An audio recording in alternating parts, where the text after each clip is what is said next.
जैसे कि अभी एक प्रश्न दिया है पार्श्व आकृति में, ये मैं बड़ा कर दूं, कहा गया पार्श्व आकृति में केंद्र O वाले दो समकेंद्रीय वृत्त है। दोनों समकेंद्रीय वृत्त किसे कहते हैं? ऐसे दो वृत्त या दो से अधिक वृत्त जिनका केंद्र एक ही हो। ठीक है, दो वृत्त या दो से अधिक वृत्त लेकिन उनका केंद्र कैसा हो? एक ही हो, उसे हम कहते हैं समकेंद्रीय वृत्त। ठीक है, बड़े वृत्त की एक जीवा AB है, छोटे वृत्त की P पर स्पर्श रेखा है। क्या यह कहा सच होगा कि AB बिंदु P पर समद्विभाजित होती है? सकारण उत्तर दीजिए। ये आपका चित्र है। ठीक है, यानी आपको इस सवाल में ये सिद्ध करना है कि जो बेटा ये दूरी है A और P, AP जो दूरी है वो किस दूरी के बराबर है? BP दूरी के। ये आपको प्रूव करना है कि A इतने के बराबर है। ठीक है, तो चलिए कैसे सिद्ध करते हैं। सबसे पहले आपने इस प्रश्न के लिए आपने वृत्त की स्पर्श रेखाओं में ये सीखा कि जो वृत्त की स्पर्श रेखा होती है वो हमेशा वृत्त की त्रिज्या पर कैसी होती है? लंबवत होती है। लंबवत का मतलब 90 अंश का कोण बनाती है। अब जरा सबसे पहले आप छोटे वृत्त को देखेंगे तो सबसे पहले आप यहाँ पे क्या करेंगे, माना कि छोटे वृत्त की त्रिज्या, तो छोटे वृत्त की त्रिज्या आपने स्मॉल r मान ली एवं बड़े वृत्त की त्रिज्या, बड़े वृत्त की त्रिज्या का नाम आपने बेटा कैपिटल R। ठीक है, यानी कहने का तात्पर्य अगर मैं बेटा इसको इससे मिला दूं तो ये क्या बन जाएगी आपकी? Small r। लेकिन अगर मैं पूरा मिला दूं तो ये पूरी बेटा क्या कहलाएगी? यहां से यहां तक कैपिटल R। ये आप समझ लीजिए। ठीक है, इतना समझ में आया। अब आपको क्या करना है, सबसे पहले तो आप ये बताइए कि जब वृत्त की कोई स्पर्श रेखा है, जैसे मान लो कि जी स्पर्श रेखा ही तो है किसकी? छोटे वृत्त की। तो जब ये स्पर्श रेखा है तो हमने कहा कि केंद्र से परिधि का कोई बिंदु बने वही वृत्त की क्या कहलाती है? त्रिज्या। लेकिन जी स्मॉल r क्योंकि छोटे वृत्त की त्रिज्या है, तो इसका मतलब है यहां से जी कितने अंश का कोण बनाएगा? 90 अंश का कोण। इसी प्रकार से अगर बेटा मैं इसको इससे मिला दूं तो ये आपका यहां से यहां तक कितना बन जाएगा? Capital R। लेकिन यहां से यहां तक क्या बनेगा? स्मॉल। ठीक है, बस इसी में आपका पूरा सवाल लगना है।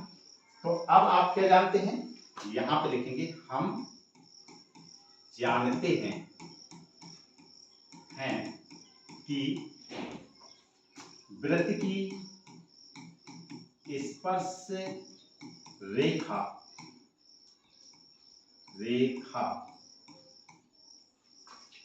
वृत्त की स्पर्श रेखा वृत्त की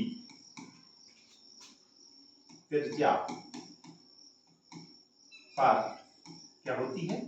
लंब होती है। या आप ऐसा भी भाषा लिख सकते हैं, वृत्त की स्पर्श रेखा व त्रिज्या के वृत्त की त्रिज्या के बीच बना कोण कितने अंश का होता है? 90 अंश होता है। ये आप फिल्म में जानते हैं। ठीक है, आपको भाषा लेकिन एक ही लिखनी है, चाहे ऊपर वाली भाषा लिख दीजिए और चाहे नीचे वाली। अब जरा देखिए, जब आप ये जान गए कि ठीक है यहाँ पे 90 डिग्री है तो आप क्या लिख दोगे? अतः कोण APO कितने अंश का हो जाएगा? 90 अंश का। इसी प्रकार आप इस तरफ का त्रिभुज देखेंगे तो क्या होगा आपका? BPO, ये भी बेटा 90 डिग्री होगा। ठीक है, बस आपको कुछ नहीं करना है, दोनों त्रिभुजों में पाइथागोरस त्रिभुज लगा दीजिए। ठीक है, तो सबसे पहले त्रिभुज APO में ये क्योंकि कैसा है? 90 डिग्री बन रहा है, इसलिए ये कैसा है? समकोण त्रिभुज। अब इसमें में पाइथागोरस प्रमेय से, तो पाइथागोरस प्रमेय क्या कहती है आपकी? कि कण का वर्ग कर दीजिए बराबर में लंब का वर्ग और प्लस में क्या होता है? आधार वर्ग। कण कौन सा होता है? 90 डिग्री के जो सामने ले जाओ, तो 90 यहाँ बना हुआ है और 90 के सामने ए है, इसका मतलब क्या है, पूरी भुजा कितनी है, कैपिटल आर है। तो ये प्रश्न में आगे बढ़ा रहा हूँ यहाँ पर। तो आप क्या लिखोगे, कर्ण के स्थान पे कैपिटल आर लिखोगे तो आर का स्क्वायर हो गया। अब कितना लिखा हुआ है आपका, लंब स्क्वायर। लंब क्या होता है, खड़ा वाला। क्या लिखा है, ओपी, और ओपी कितना दिया गया है, स्मॉल आर। तो यहाँ पे आप लिखोगे स्मॉल आर, फिर प्लस क्या लिखा हुआ है, आधार। आधार यहाँ पे क्या है, एपी। तो यहाँ पे आप बेटा लिखोगे एपी का होल स्क्वायर। अब आपको बस एपी का मान निकालना है। तो एपी का स्क्वायर बराबर, इसको इस तरह पक्षांतर कर दीजिए। तो capital R minus small R. तो एपी बराबर कितना निकल के आया, स्क्वायर इस तरफ जाएगा तो काय का निशान आ जाएगा, अंडर रूट का। ठीक है, अब ये समीकरण नंबर आपने फर्स्ट बनाना। क्लियर। इसी प्रकार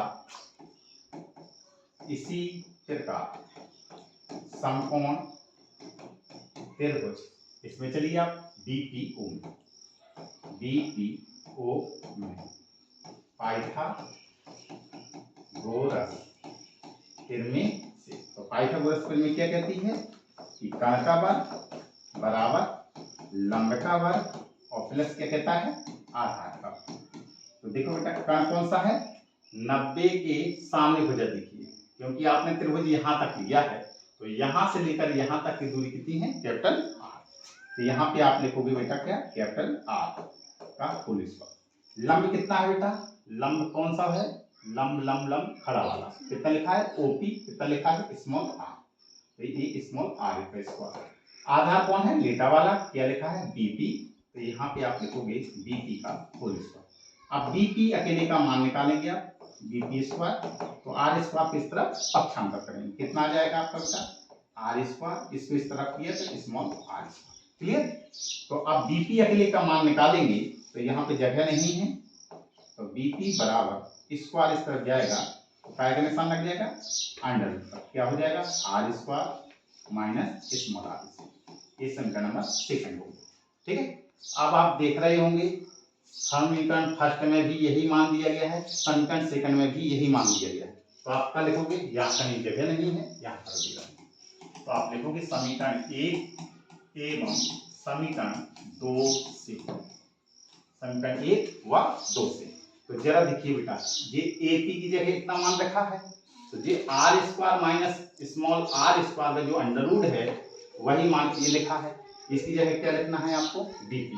तो आपका क्या हो जाएगा, एपी बराबर, अब इतने की जगह आपका इतने के बराबर जे मान है तो आप कौन सा मान रख दोगे, बीपी।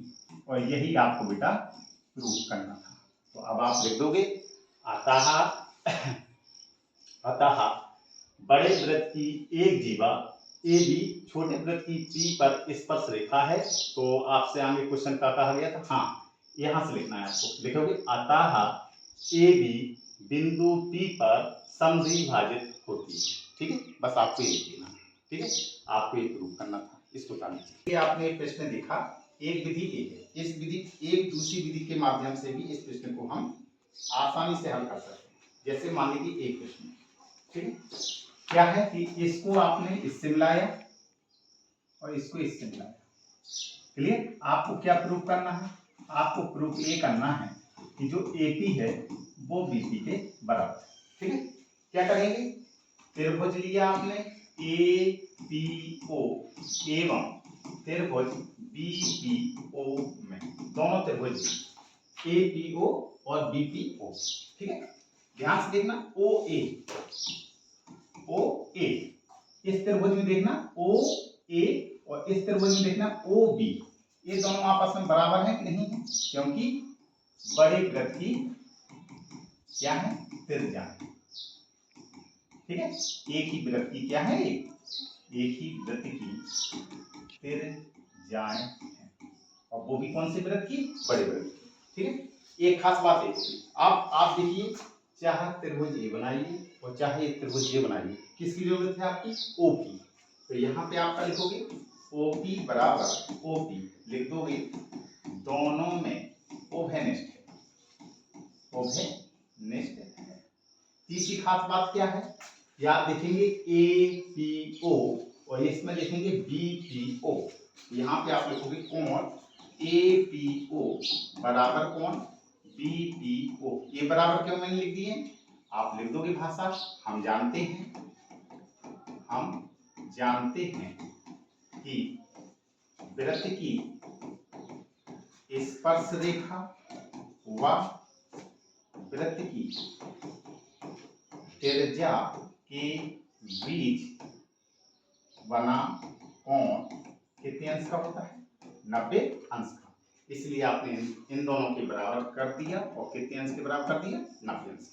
अब आप जानते हैं कि कोई भी दो त्रिभुज हो और दो त्रिभुजों में तीन कंडीशन एक जैसी आ जाए, जब बराबर आ जाए, तो हम क्या करते हैं, अतः त्रिभुज APO सर्वांसम हो जाएंगे।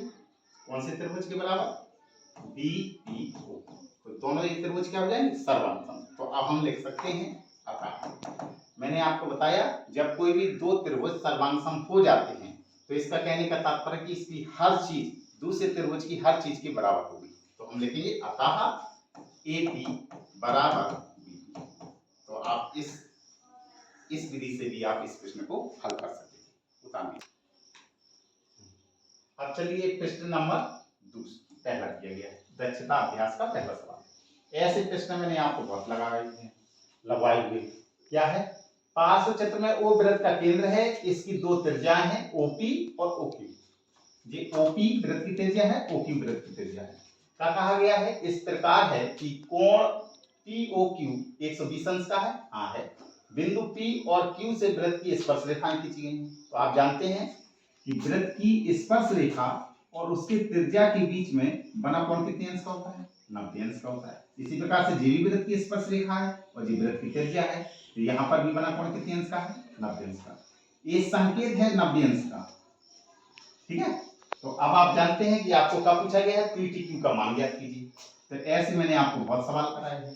तो ये आप देखेंगे POQT, ये क्या है, चतुर्भुज है और चतुर्भुज की चारों कोणों का फल कितने बराबर, 360 अंश का।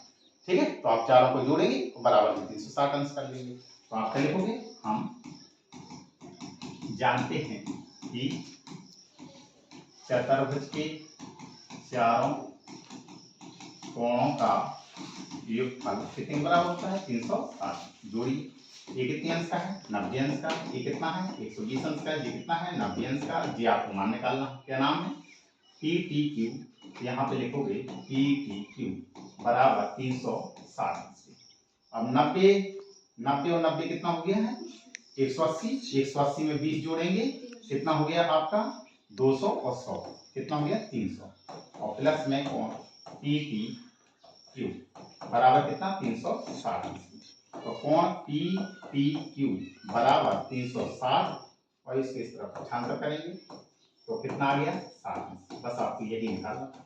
आप दूसरी विधि ऐसा भी यूज कर सकते थे कि POQT, ये क्या है, चक्री चतुर्भुज है और चक्री चतुर्भुज के सम्मुख कोणों का फल कितने बराबर होता है, 180 अंश के। तो आपका सम्मुख कोण कौन है 120 के, ये वाला कोण है। तो आप लिखेंगे 120 प्लस PTQ बराबर 180 अंश। फिर कोण PTQ का मान निकालेंगे, 120 को पक्षांतर कर देंगे तो भी 60 अंश आएगा। तो आप दोनों विधियों से किसी एक विधि का यूज कर लीजिए, ठीक है।